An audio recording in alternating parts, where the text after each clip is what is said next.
So I was watching the X Zone TV channel last night when I was abducted by aliens, and they kept repeating to me over and over again, simultv.com, simultv.com. What's simultv.com? That's what I asked them. They had it written on the side of their UFO. How do you spell that? UFO. No, I mean simultv.com. simultv.com. simultv.com. Right. simultv.com. Interesting that you were abducted by aliens in a simultv.com UFO last night. Oh, yeah? Yeah. Now that you mention it, I remember now last night I was awakened from a deep sleep. My great-grandmother was standing there. She said she'd come from the hereafter to tell me about simultv.com. She even spelled it out for me. simultv.com, sonny boy. simultv.com. simultv.com, sonny boy. Wow. Yeah. Guys, you'll never guess what my psychic guru just told me. simultv.com. Exactly. Are you guys psychic too? Of course. We all know about simultv.com. simultv.com.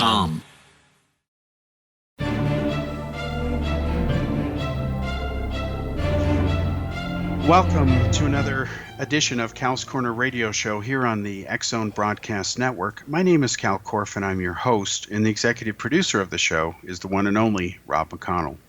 Folks, for those who are just joining this show or me for the first time on this network, as well as for people who tune in regularly, and I'm honored to say we have literally a global, worldwide audience. I was surprised to see that we seemingly have a large following in Japan. I've never been to Japan, so I'm a bit surprised, but I'll take the fans anywhere I can get them, as long as they tune in and hopefully enjoy what they're hearing and get people to engage each other and talk about important issues. At least I hope they do.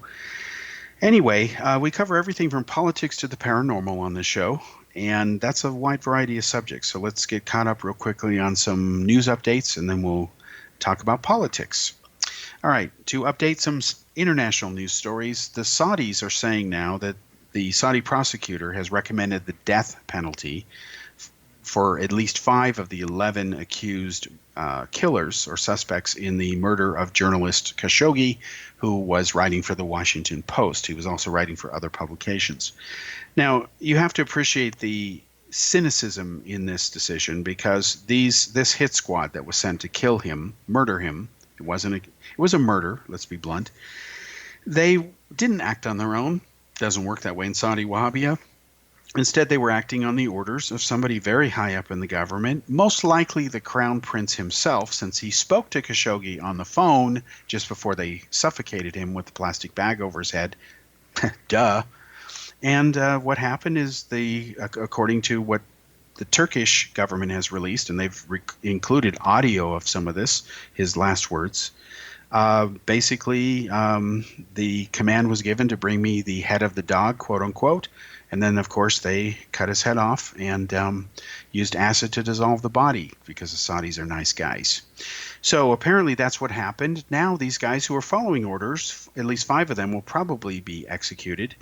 Can you imagine getting an order from the leader of Saudi Wahhabia, the Crown Prince, MBS, and he says, go kill this guy if he doesn't agree to kiss my you-know-what, and then you follow your orders, and then you're fired, and then you're prosecuted, you're in prison, God knows what they're doing to you there, and now they're recommending that they're going to kill you just because you followed orders. And, of course, you won't be allowed to present your own testimony. That's not going to happen. And if you do present your own testimony, you're not going to dare indict the Crown Prince, of course, because that wouldn't be good for the rest of your surviving family. So that is the form of so-called justice in Saudi Wahhabia. That's what's being done there. And I just thought I'd update you on that, because as long as the world community allows Saudi Arabia to get away with this kind of behavior, then whatever nations profess to be upholders of rule of law and human rights, they're just hypocrites if they don't hold the Saudis accountable. There's a lot of oil out there. You don't have to sell your morality for the black stuff that comes out of the ground. Get a clue. All right, another interesting story, very different subject, because again, we cover everything from politics to the paranormal. There's been an amazing discovery that has been found in Greenland. Now, global warming fanatics, they obsess over Greenland and the North Pole because they like to point out how all the ice is melting out there. Remember, Al Gore predicted, 4 years ago, that the North Pole would be completely melted by now, based on the science is certain, remember? Well, last I checked, the North Pole still has plenty of snow. In fact, I remember doing a story for Daily World newspaper in India years ago when they actually were able to measure by satellite that large parts of Greenland was actually melting, and the media freaked out. But then I researched the Indian satellite data because I was in India, of course. That's what a journalist does when you're in the neighborhood and you live there.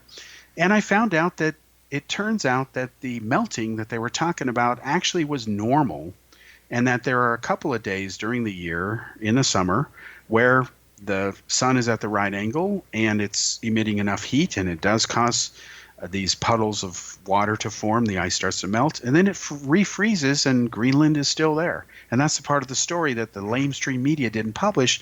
I published it. It was even picked up in the Punjabi edition in Punjabi, and it solved that myth. It exposed it as a alarmist fraud.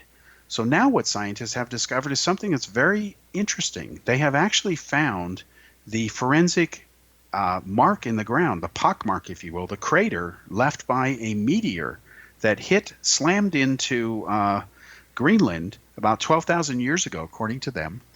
And it devastated that area with the force equivalent to 56 million Hiroshima nuclear bombs. So you take the nuclear bomb that we dropped on the Japanese in World War II in Hiroshima, and multiply that by 56 million times, basically I think it was 1 megaton bomb. No, I don't think it was a megaton, but anyway, whatever the numbers were, multiply it by 56 million times, and that's the devastating force that this mile-wide solid piece of iron caused when it slammed into Greenland.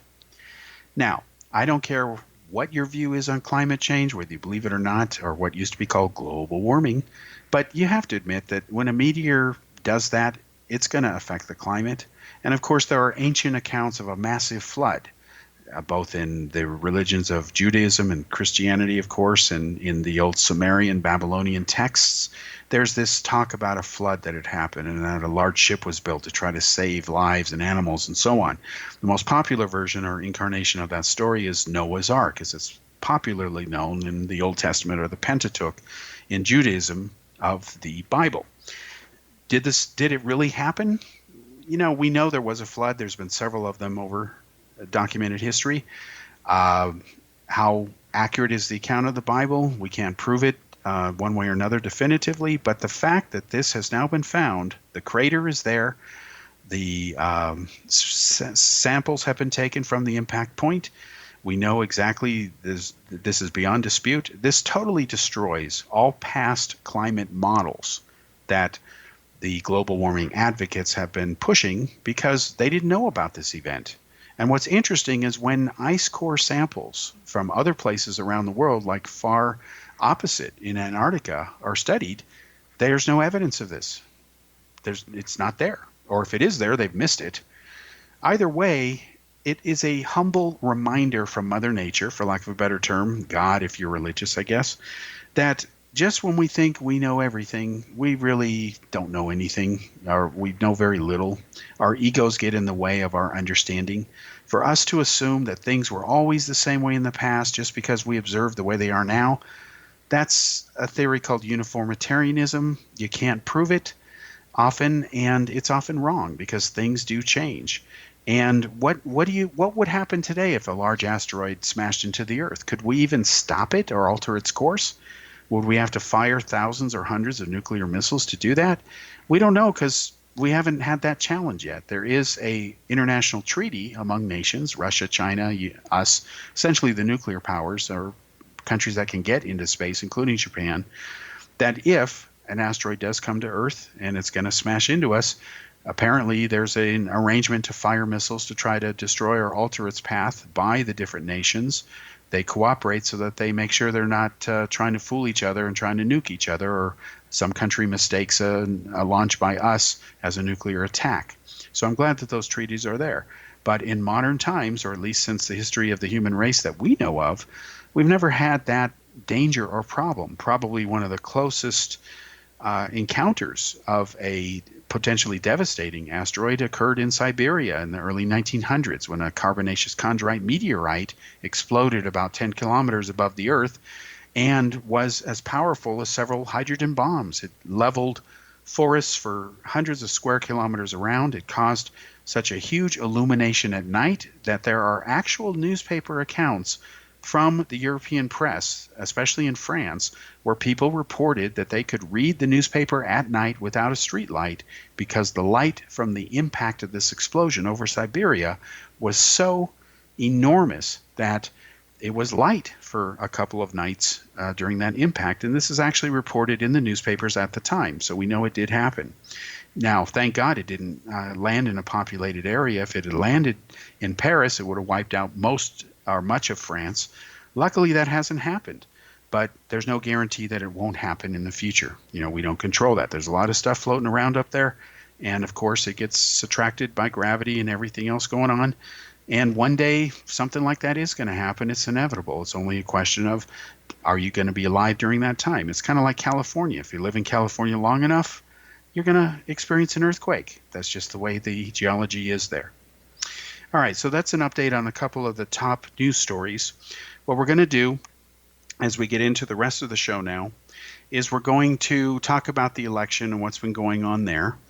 And what I'm going to do going forward is, and I don't know how many shows we're going to do like this, but I have said for a long time now, because it's true, that because I talk to a lot of people around the world, just like a lot of you do who are listening to this, we talk about politics, we talk about whatever.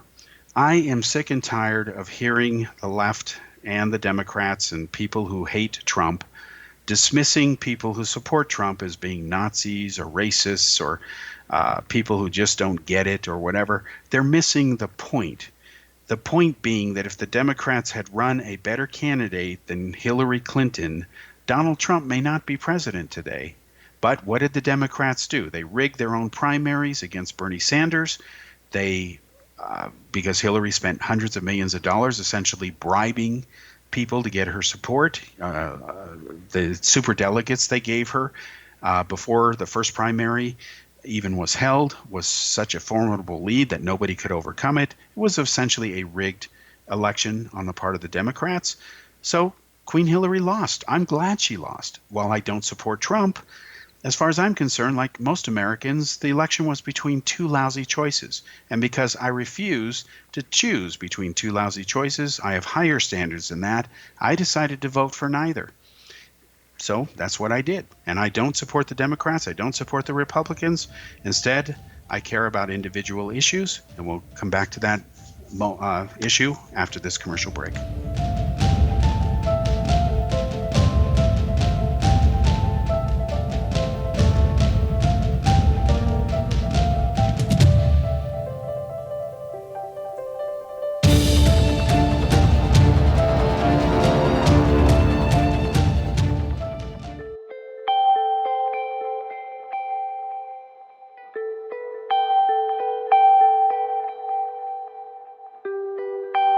It's hard to listen to the news without realizing we're living in volatile, unprecedented times.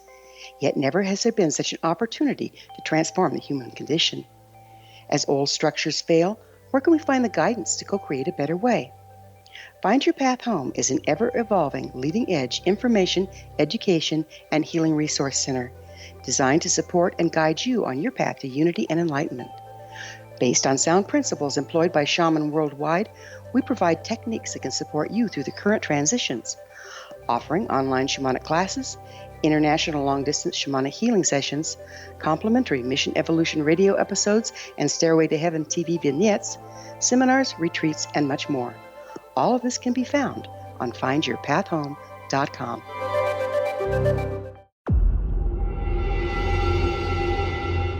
Whether you're a skeptic or a believer, join me, Rob McConnell, as together we'll investigate the world of the paranormal and the science of parapsychology here on the X-Zone Radio TV show on XZBN and the X-Zone TV channel on Simul TV. Since 1990, the X-Zone Radio TV show has been the place where people dare to believe and dare to be heard. Together, we'll investigate UFOs, aliens, ghosts, Bigfoot, psychic phenomenon, lake monsters, conspiracy theories, government cover-ups, the truth embargo, alien abductions, ESP, haunted locations from around the world, and so much more. With over 28 years of broadcasting and more than 4,500 individual guests, the X Zone is truly a place where fact is fiction and fiction is reality, as evidenced by the credibility, integrity, and professionalism of the guests that we bring to our international audience. If you have seen a UFO, had a close encounter, seen a ghost, Bigfoot, lake monster, or a story that you would like to share or have investigated, contact me, Rob McConnell, by sending me your email to xzone@xzoneradiotv.com, or you can call toll-free 1-800-610-7035, extension 143, and on Skype, X Zone Radio TV. For more information on the X Zone Radio TV show with yours truly, Rob McConnell, visit www.xzoneradiotv.com or www.xzonetvchannel.com or simultv.com and xzbn.net. Until next we meet here in the X Zone from our broadcast center and studios in Hamilton, Ontario, Canada, always remember, X Zone Nation, keep your eyes to the sky and your heart in the light.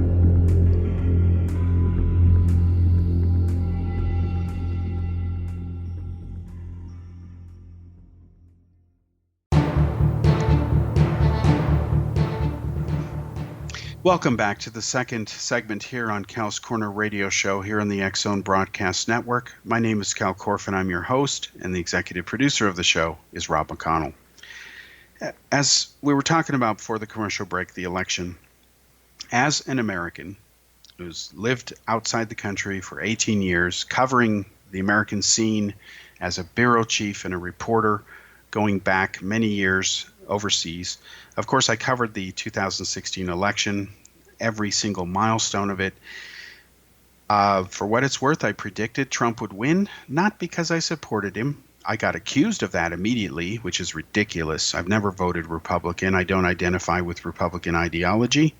I don't identify with the Democrats anymore. From my point of view, for right or wrong, it's my opinion. I'm entitled to it, and I think I can defend it with logic and valid arguments. I didn't leave the Democratic Party. The Democratic Party left me, and that's very different. I quit supporting Democrats during the waning last year and a half, maybe two, of Bill Clinton's administration because I have higher standards. I can't back someone as unethical as Bill Clinton. And I had the honor of working with a friend at Boeing at the time who worked for the Clintons for many years, knew all the people. He's from Little Rock. And he told me all kinds of stuff, and we're still good friends today. And maybe I'll have him on the show a little bit later at some future date. But speaking of that, I am going to make a point to do something over the course of several different shows over time. Won't be done overnight, can't be done overnight. I'm going to put average Americans and people from around the world on the show, and I want to talk about politics, why suddenly they care about this, why suddenly they care about that. And the first guest I'm going to have in the next show will be Roy Neal, who is the president and owner of Neal Research Labs. Roy is a longtime colleague of mine. I met him first at Apple Claris when we used to work there in the early 90s. And I was at Apple a couple of times, of course. I was also there in the 80s, of course, for the original Macintosh launch. So I met Steve Jobs. He changed my life. I still miss him to this day. And I didn't like writing his obituary and some of the other stuff because he was a big influence on me, still is today. And you can thank Steve Jobs and Apple for a lot of stuff we take for granted today, everything from the mouse to pull-down menus to your beloved smartphone. So what I want to do is put average people on, and I want to hit them with some of the nonsense, the charges, the BS that the left and the mainstream media accuses these people of. And it's not fair. Shame on the media for doing this. And I can say this as a fellow journalist, because I'll tell you what bothered me was my fellow journalists. I know a lot of people around the world who work for major media. I've been on a lot of the major networks myself. And I will tell you that there was absolutely a clear bias against Donald Trump and any Republican. And it was all unanimously in favor of Hillary Clinton. But then there were some liberal types in the media that saw something happening within the Democratic ranks, and that was the rise of Bernie Sanders. What distinguished his campaign from Hillary Clinton's is that it shunned big money.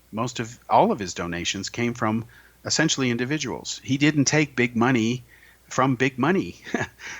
He's not Hillary Clinton. He didn't sell out. And while the Democrats like to say they're against big money in politics, that's just bull BS. It's never – the Democrats sold out when Clinton essentially signed the executive order. This is a historical fact. We've talked about this before. We must remember that Clinton decided to sign an executive order and essentially gave his blessing to allow communist China to join the World Trade Organization, and human rights didn't matter anymore. China had no incentive to reform itself for the better. So, of course, it hasn't. It's become more oppressionistic, if that's a term. It's become more repressive. It's become more of a totalitarian society, to the point today where China has a social credit system running the country. If you don't spend a certain amount of time devouring the Communist Party literature, if you dare to have a cross in your house or fly a flag other than the communist flag, if you don't have a portrait of the great leader in your house with effusive praise, if you spend too much time playing Xbox games, literally, you get demerits. And if you do the pro-communist stuff, you get credits. They are actually controlling their society by this way. And they have it tied to facial recognition systems. They even have algorithms that identify people based on the way they walk. Unique characteristics that can be programmed into a computer. And Google has helped them do this. And that's rather interesting and hypocritical of Google, because remember, one of Google's key foundational principles was don't do evil. Don't be evil, remember? Well, isn't supporting a communist totalitarian dictatorship who has concentration, labor, and re-education camps, who has the death penalty for many crimes, including corruption, isn't that supporting evil when you support a regime that doesn't respect or support human rights? Well, that's my definition of evil, but apparently it's not Google's. Google wants a piece of that Chinese money. So they have helped in secret develop a draconian search engine for the communist Chinese government. They've been paid handsomely for it, of course, and it has caused a scandal within Google. People have resigned over it because they object to this principle of violating, don't be evil or don't do evil, but Google doesn't seem to care. And speaking of a very similar thing, while it's on my mind, let's talk about Facebook real quickly. Let's call it Google's cousin, Facebook, because between Google and Facebook, let's be honest, that's most of the online media. Facebook owns WhatsApp. That was an application that was invented in India, became very popular because of its large population there. And so Indians were going on that instead of Facebook. When Facebook bought them, Facebook got the best of both worlds. So between Facebook and Google, that is most of the internet. It's hard to be successful on the internet if you don't play in the Facebook pond and the Google pond. That includes YouTube and a bunch of other stuff, Google Maps, etc. So what did Facebook do? Well, Facebook is famous, I argue infamous, for obsessing over what is called fake news. They seem upset that their social media empire was used during the 2016 election by the Russians and Chinese, let's be honest. They're the ones that hacked Hillary's server, by the way, but you won't see the Democrats mention that. They just obsess over Putin. Russia didn't do it. The Chinese did, and we now know that because it's been declassified.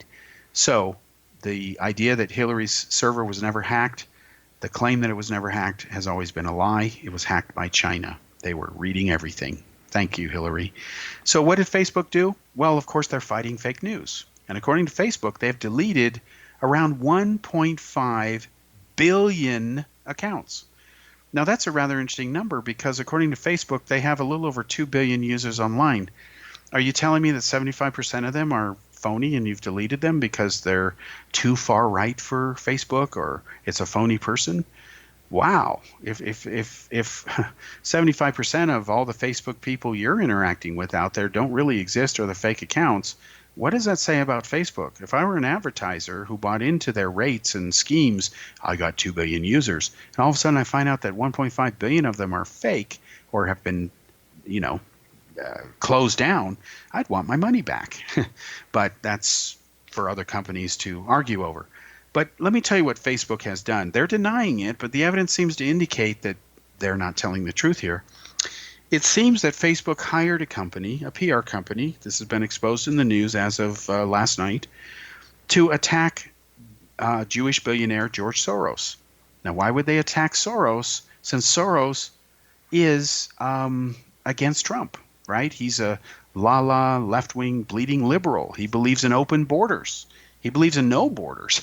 He believes that migration, immigration, whatever is okay. And he has this Greater Society initiative, his version of it, right? He's tied in with the Obamas a lot, and a lot of Democrats, of course, they love him.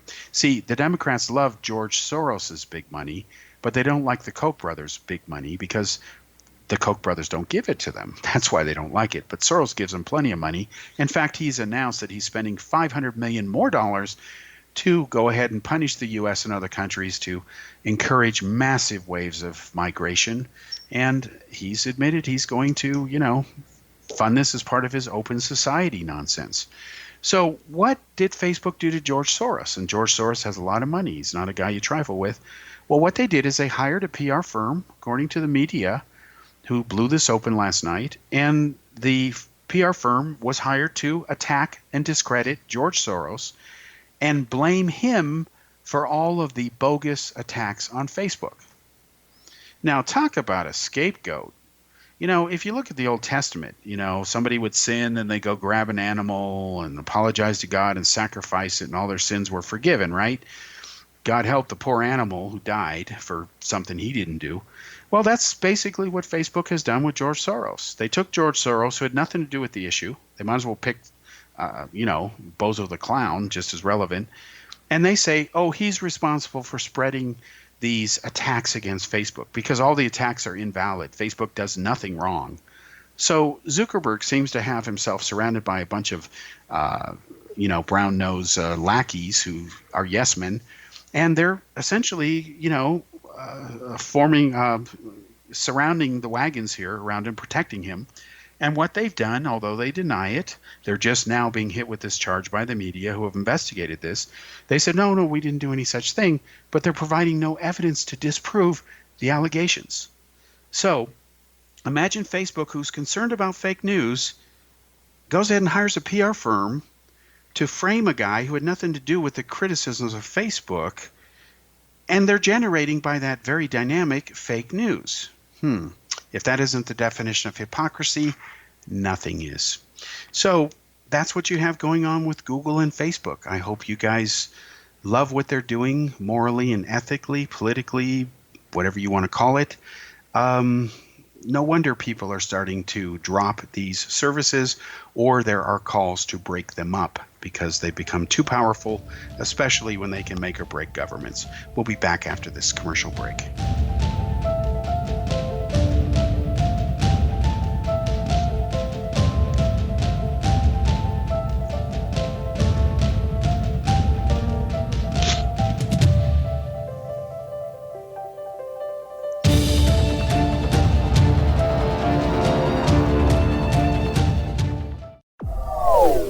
They are here, and they've been here for thousands of years, making their presence known in the shadows. They might be seen by a lonely motorist on a deserted road late at night, or by a frightened and confused husband in the bedroom he is sharing with his wife. But who are they? What do they want? Why are they here? Perhaps most concerning, has the government been aware of their presence all along? The new book by Ellie Marzulli, UFO Disclosure, the 70-year cover-up exposed, delves into the world of UFOs. Can full disclosure be soon? Order now and receive a free hour and 37-minute DVD on the UFO phenomenon. UFOs are real. Get both the book and the DVD, a $40 value, for only $19.99. To order your book and DVD today, go to lamarzulli.net. That's LAMARZULLI.net.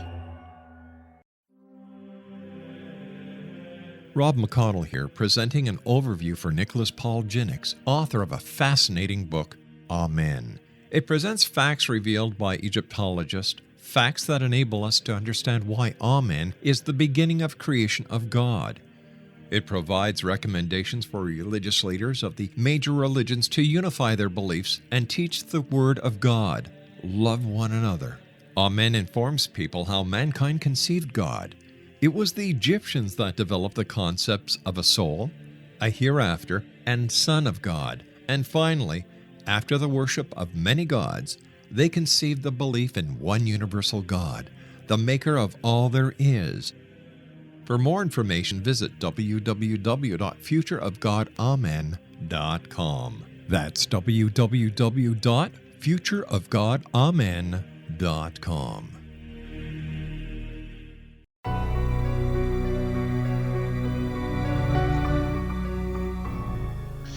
Welcome back to the third and segment here on Cal's Corner radio show here on the X-Zone Broadcast Network. My name is Kal Korff. I am your host once again, and the executive producer of the show is Rob McConnell. So enough about Google and Facebook. I just want to end the comments about saying we all know that they have an enormous influence in facilitating at least people communicating or arguing with each other on Facebook, at least, debating the issues and so on. It was very clear that going back many years now, you may remember that both Google and Facebook voluntarily, quote unquote, helped the Barack Obama campaign. Now, that technically violates campaign finance laws, but of course, Democrats won't go there. And now, of course, they've been busted doing these things. And this can't continue. It's a recipe for disaster. And if you look at what's going on, Facebook is losing users. Some people have taken the view that it's a necessary evil now. Kind of like today, if you want to be, taken seriously in the job market, you have to have, of course, a resume or CV. You have to have maybe a web page, an email address. Otherwise, companies won't even talk to you. You have to do stuff online. Maybe you have a Twitter account. Maybe you have a Facebook page. Maybe you're an old school guy who even used MySpace. I don't know. A lot of these things people feel they have to have in order to be part of society today. And that's both a blessing and a curse. It's a blessing when technologies come out where they can empower people to do great things. It's a curse when technologies come out that empower people to do bad things. And what everyone, I think, would agree on, regardless of where you stand politically, is that the world is increasingly becoming much more polarized. And ironically, this polarization seems to be occurring in the so-called leading light nations. These are nations that are supposed to be role models for other underdeveloped countries or backwards countries to emulate. Europe, the European Union, that's a utopian idea, right? All the countries and all these cultures get along together. These 28, 29 entities in this area, that's roughly the size of Canada. The size of India. India is the size of the EU. That's to give you a scale, a size and scale. That's a utopian idea because, at least through history, all these countries hated each other and they created devastating wars. The most devastating war in history, as I recall, is the 30 Years' War, which occurred in Europe. That was the war between the Catholics and the Protestants and the Hussites, all in the name of God, of course, where 1/3 of Europe was wiped out in the name of God. The Catholics won the war, and one can argue that ever since that time, Christianity has been rather curious, Anyway, so that has happened, and then, of course, you have these attempts in the U.S. to impose or force or create a groundswell movement for what the youth, millennials, are calling socialism. And it's very clear that the youth doesn't really understand what socialism is. Otherwise, it wouldn't be advocating it. And that's proof they either don't know what they're talking about or, in my opinion, they're just wrong. They're not very intelligent on that issue. So that's what's going on. And, of course, social media plays a huge part in that role. But it can also be used to, abuse people. Look at what has happened with Fox journalist and TV personality, newscaster, Tucker Carlson. Do you think it's right for people to go to his home? These are lefties that, cracked his door, tried to get in his house where his wife is at home by herself. And they're chanting out there and shouting, "We know where you live. We know where you sleep at night." And basically, they're trying to intimidate him to get him to shut up. Now, is that the proper way to behave? No, it's not. And this is why I can't stand the left-wing liberal media, because they are hypocrites. It's easily proven. Look at the group Antifa. Now, I understand that there's all kinds of chapters of this group and that people can start their own Antifa chapters, and the headquarters of Antifa is so together they can't do anything to rein these bozos in, these extremists. So anybody can call themselves Antifa, and they do. Then they hit somebody upside the head with a padlock and a bike chain, break their skull open. Then they get only probation and a warning. That's not justice. That's a criminal assault, and the person should have the book thrown at them as a lesson, if nothing else, to society to say, hey, we cannot accept this kind of behavior. It doesn't matter whether you're a liberal or a conservative. So let me break it down for you how I see things, at least, and I think I can defend this stuff with facts and logic. I certainly talk about this a lot over the years with people. On the left, or let's call it the blue party, you got the Democrats. I often call them Dumbocrats. And I was accused yesterday by somebody on Facebook who says, I hate the Democrats. I don't hate them. I know what it's like to feel hatred, okay? I don't hate the Democrats. I just don't support them because I have higher standards. It's that simple. If you want to call that hate, that's your problem. So I reminded this lady who accused me of this on Facebook that, I don't support the Republicans either. I often call them re-thuglicans when they do thuggish things. For example, Mitch McConnell, the immoral guy that he is, ethically challenged guy that he is, to use politically correct English here, which I also don't support, he wants to cut medical Social Security benefits for senior citizens. Now, that's a thuggish thing to do. I can't relate to that ethical constitution. Why would you want to punish senior citizens for something they didn't do? Well, you'd have to ask Mitch McConnell. And he doesn't even hide it. Just like the Democrats last March, they announced their plan to raise your taxes after they were cut. Now, I admit that the tax cut that the Republicans, re-thuglicans, did largely benefited the rich. But let's be blunt about it. That was always their intention. So when I read in the New York Times this nonsense that the tax cuts were meant to help the average American people, but they didn't, so Trump is bad. I'm sorry, New York Times, you've blown it with both lips again. You're very good at that. What you did is you set up a phony strongman argument. You lied when you said that the tax cuts were designed to help the middle class. They were never designed to do that. If they were designed to help just the middle class, as most of the beneficiaries, then large casino owners such as Adelson wouldn't have received a $500 million windfall, would they? All these companies wouldn't have this extra millions and billions of dollars to buy back most of their stock, would they? No, they wouldn't have it because they didn't get that benefit.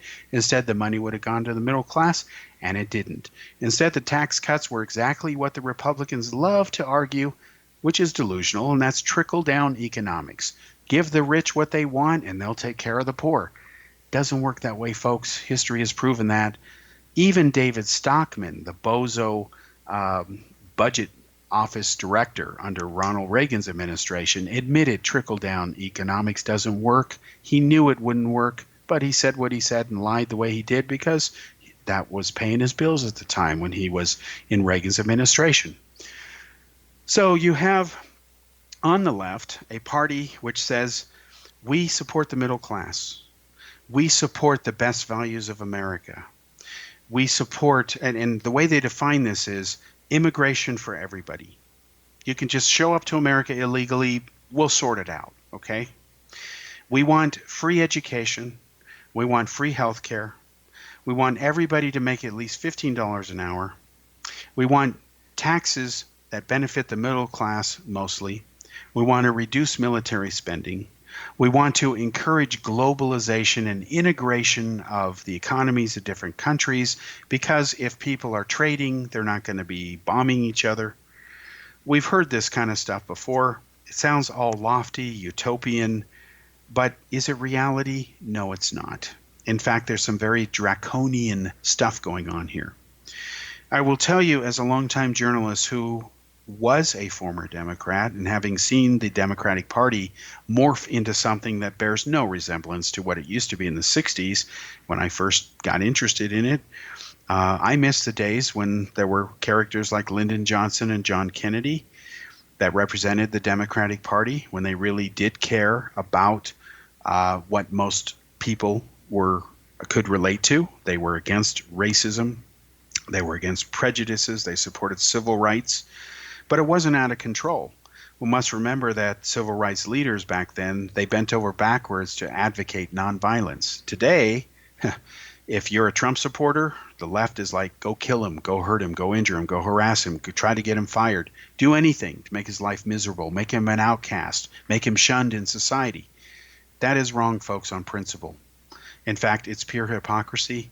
And I'd rather deal with somebody that I disagree with, at least he's being honest and upfront, than somebody who says, I've got your back, don't worry. And then the moment I turn my back, it gets a knife in it.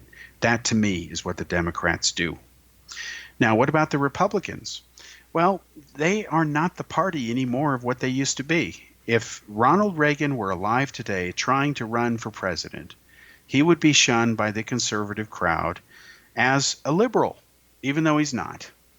So I will tell you very briefly about my own education concerning Ronald Reagan, because I think I can use it as a valid example to raise issues that I think Reagan critics and people who hate the Republicans should really think about, because you have to distinguish between today's Republicans and what Reagan was doing at the time and what the Republican Party used to be. First of all, we have to remember basic history, which most people don't in America. I will tell you, as a fellow American, I can't tell you the number of Americans I've met who have told me, quote, I hate history, unquote. And I don't understand that. I can't relate to that mentality. I think you need to understand the past so that you can try to deal with the present and especially plan for the future. If you don't learn the lessons from the past, not only have you learned nothing, you're doomed or destined to repeat mistakes from the past. That's common sense. So in the case of Reagan, when I was a young man in high school and just entering the adult world, Reagan was the first president I could vote for, or I could vote for Jimmy Carter to reelect him. I was afraid that Ronald Reagan was going to take us to war because he talked about it. And we'll come back to that point after the commercial break here as we enter the fourth and final segment of the show, and then we'll wrap it up and I'll announce who our next guest will be. We'll be back after this commercial break.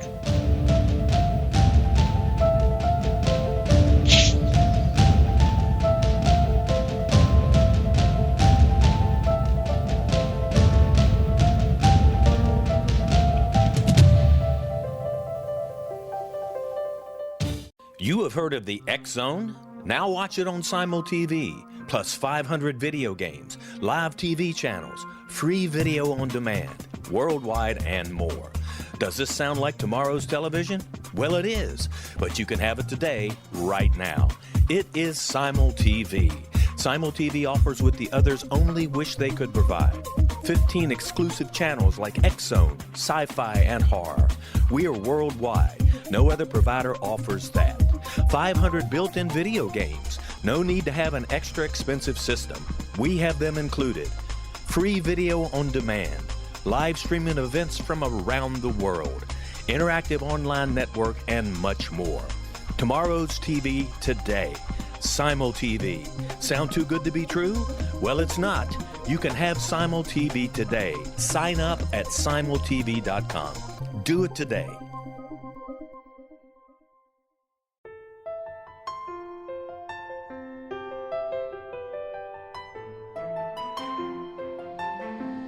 Path Home Shamanic Art School has just launched a new online series of classes, Galactic Shamanism, Art of the Ancients, Key to Tomorrow.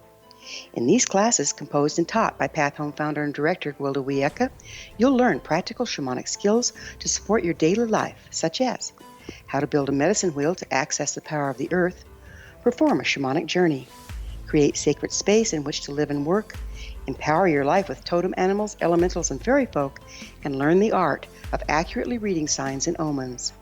These tried and true skills are the key to living a powerful, productive life. Visit us at findyourpathhome.com to see the ever-growing collection of classes and leading-edge information to support you during these times of uncertainty and transition.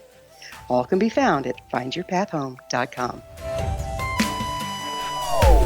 They are here, and they've been here for thousands of years, making their presence known in the shadows. They might be seen by a lonely motorist on a deserted road late at night, or by a frightened and confused husband in the bedroom he is sharing with his wife. But who are they? What do they want? Why are they here? Perhaps most concerning, has the government been aware of their presence all along? The new book by Eli Marzulli, UFO Disclosure, The 70-Year Cover-Up Exposed, delves into the world of UFOs. Can full disclosure be soon?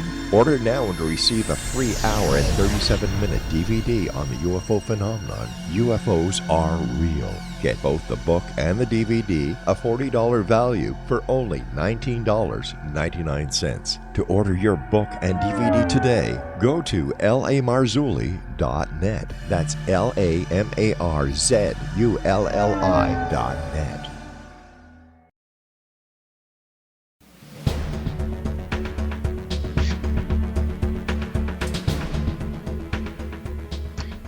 Welcome back to the fourth and final segment here on Cal's Corner Radio Show on the X-Zone Broadcast Network. Once again, my name is Kal Korff, and I'm your host, and the executive producer of the show is Rob McConnell.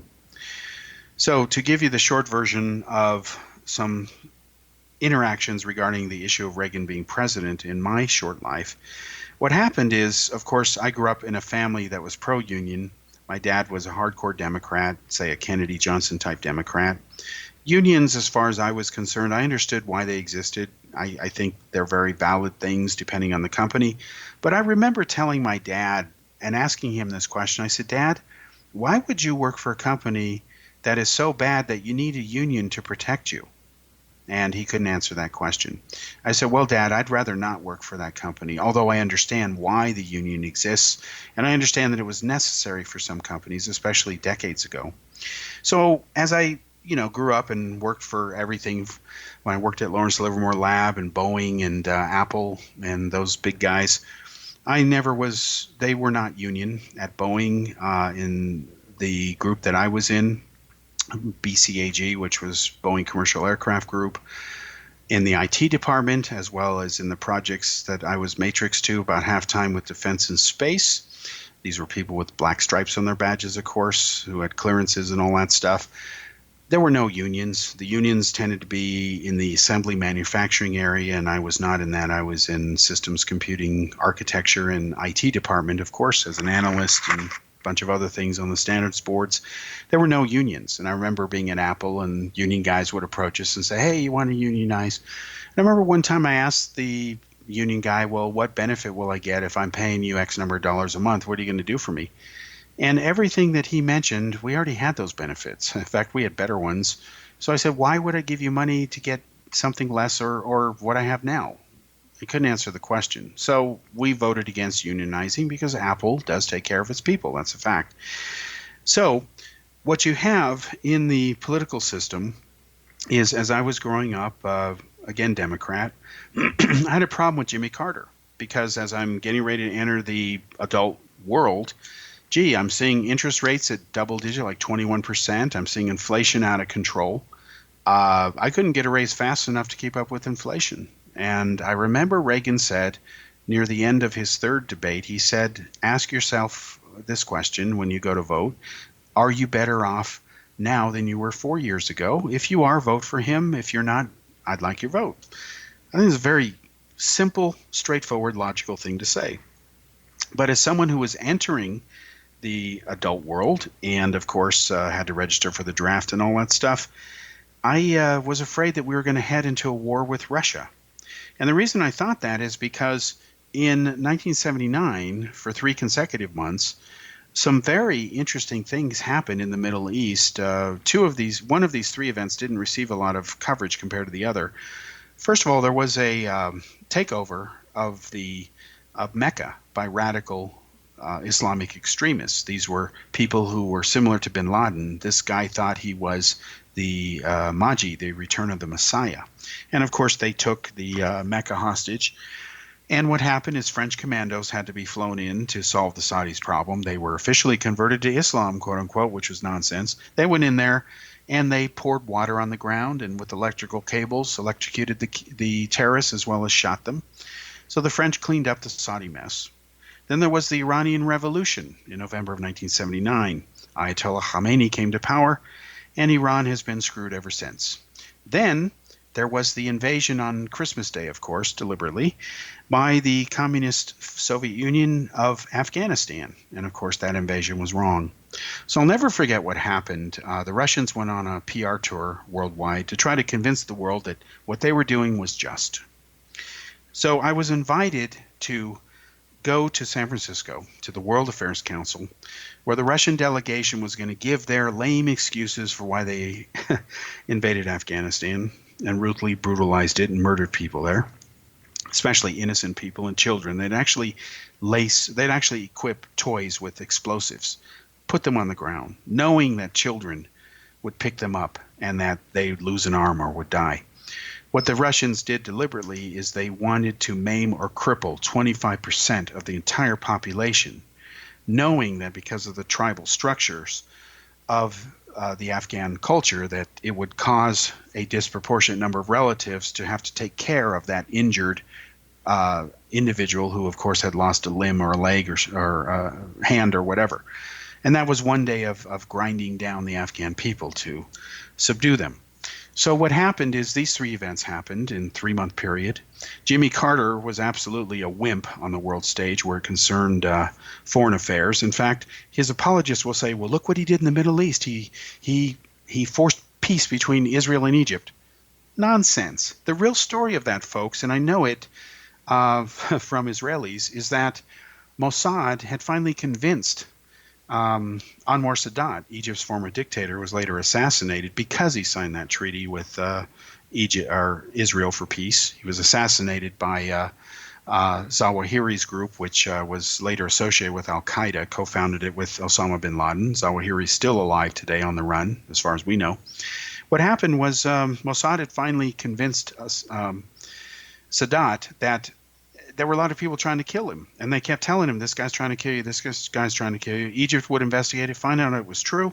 Then they realized that Israel wasn't the enemy. These radical Islamic nuts were the enemy. So what happened is Sadat then took Israel seriously, sought peace. He and Begin got together, signed the agreement, and then, of course, he paid for it with his life. That's what happened. So my fear is that we're going to fight Russia. And I thought, if we go to war with Russia, it's going to be a nuclear war. There's no way it's going to be a contained conflict. So the idea that we need to draft people doesn't make sense, because you don't draft people when you're going to fire those kind of weapons. And if you fire those kind of weapons, it's the end of civilization.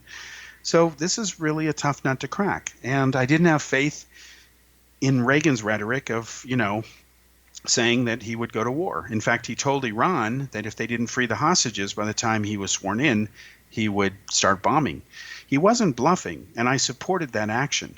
What Carter did with the hostages and let Iran hold them the way they did was totally disgraceful. In fact, the Carter administration was so dysfunctional where it concerns Iran that there wasn't a single individual who spoke the Farsi language among the American delegations at the embassy. Can you imagine opening an embassy in a country as important as Iran back then, and nobody there speaks the native language? Are you that stupid? And these are supposedly experts and professionals, career bureaucrats, and they don't have anybody who can speak the local language? That was Jimmy Carter, okay? That's the kind of stupidity in the State Department that he ran.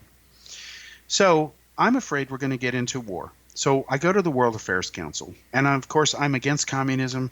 I'm against the USSR. I felt really bad that America turned over half of Europe to them to let them brutalize it after World War II, after defeating Hitler.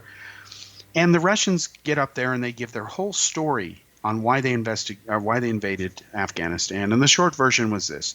They showed a map that said that of all the population groups in the USSR, the Muslims were going to have explosive growth in population. And they basically said, if we don't take them out now, it'll be too late. So by the Russians' point of view, they were being proactive, even though it meant killing a lot of innocent people. That was their view. And they said this after I gave my little speech, lighting into them. I promise you I didn't mince any words. And I was very blunt, saying that this was wrong. And I still feel that way today, okay? But this was Russia's explanation. And then when I started working later at Lawrence Livermore Lab, was involved in projects that concerned the Strategic Defense Initiative, the so-called Star Wars program, I got to see how brilliant Reagan was foreign policy-wise, at least where it concerned Russia. And of course, he had given the famous speech, tear down the wall. Bush was taking over. It was going to be a continuation of those policies. And basically, Reagan ended the Cold War. And you have to give him credit for that. Even if you don't like him, you don't agree with Republicans, he ended the Cold War.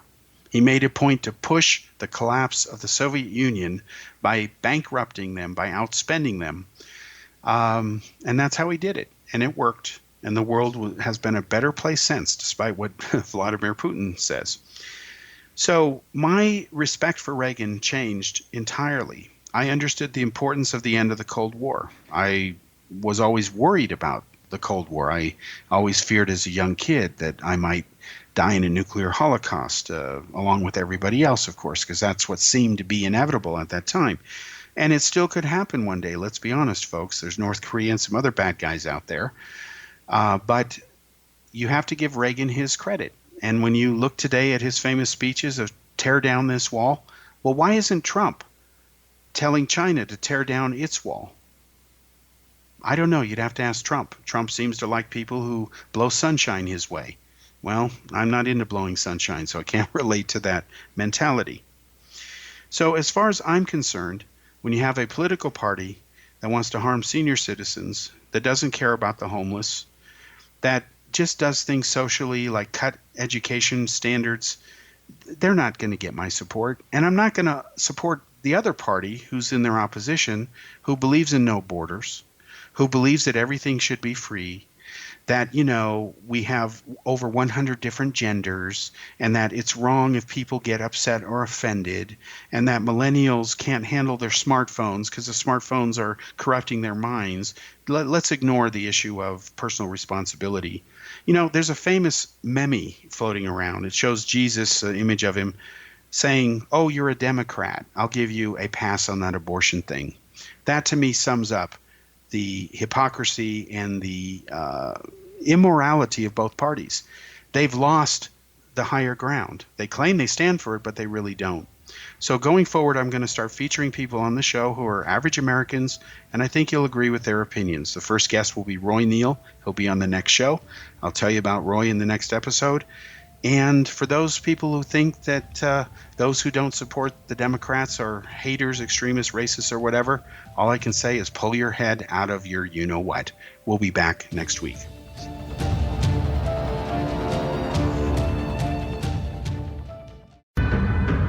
If you are looking for a safe, zero-calorie, natural option to the harmful artificial sweeteners on the market today, Just Like Sugar is what you're looking for. Just Like Sugar is a wonderful natural alternative for those health-conscious people who choose a calorie-restricted diet with a great, pure, sweet flavor that tastes just like sugar. Just Like Sugar is a great natural option for people suffering from diabetes and may be useful in restricted diet programs where standard sugars are not allowed and does not cause a laxative effect of some other sweeteners. Just Like Sugar comprises a perfect blend of chicory root fiber, natural calcium, natural vitamin C, and Just Like Sugar's sweetness comes from the natural flavors from the peel of the orange. Just Like Sugar is a natural alternative to harmful artificial sweeteners and will change the way that you believe all natural sweetener products taste. Just Like Sugar is available at your local Whole Foods markets, Wild Oats markets, Henry's, Sun Harvest, and many other fine natural food stores in the U.S., Canada, and worldwide. You have heard of the X Zone? Now watch it on Simul TV, plus 500 video games, live TV channels, free video on demand, worldwide, and more. Does this sound like tomorrow's television? Well, it is, but you can have it today, right now. It is Simul TV. Simul TV offers what the others only wish they could provide. 15 exclusive channels like X Zone, Sci-Fi, and Horror. We are worldwide. No other provider offers that. 500 built-in video games. No need to have an extra expensive system. We have them included. Free video on demand. Live streaming events from around the world. Interactive online network, and much more. Tomorrow's TV today. Simul TV. Sound too good to be true? Well, it's not. You can have Simul TV today. Sign up at simultv.com. Do it today.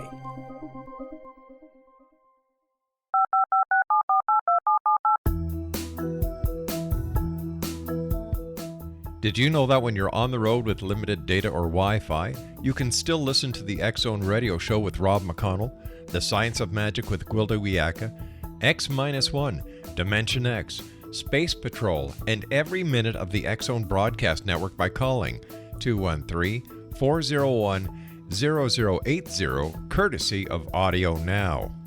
No smartphone, app, or internet needed. It saves your data plan and it's free if you have unlimited minutes. Call 213-401-0080 to listen on any phone, anytime, anywhere. Remember 213-401-0080 for the best of the paranormal, parapsychology, and sci-fi radio programming anywhere, 24/7, 365.